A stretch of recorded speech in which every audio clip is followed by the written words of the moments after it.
Mbulamatari ya Nord Kivu euti kobanda mosala ya kozwa minduki oyo ezwami na bafwandi pona kosilisa kriminalite na mboka Goma. Mosala wana ebandi lelo pe minduki pene ya zomi euti kozongisama na maboko ya mbulamatari. Kati na yango tomoni munduki moko babengi AK-47, babombe mibale na bachargeur sambo pe teni moko. Mama oyo alingaki kombo na ye etanga mate, auti kozongisa chargeur garni moko pe azwi 50 $ pona yango.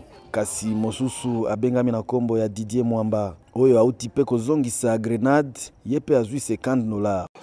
Mundu oyo nalingaki nasala na yango mabe mingi na bato oyo babomaki papa na ngai, kasi na suka ya sensibilisation de nazongisi munduki yango pe nalimbisi ba oyo basalanga mabe.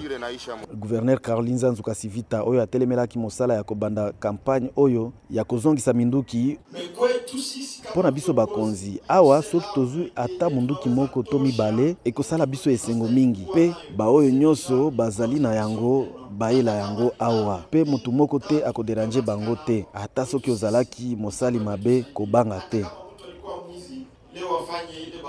Bakonzi balobi ete minduki nyonso oyo ekozwama na campagne oyo ebandi lelo nyonso bakotumba yango. Charlie Kasereka kouta mboka Goma pona VOA Lingala.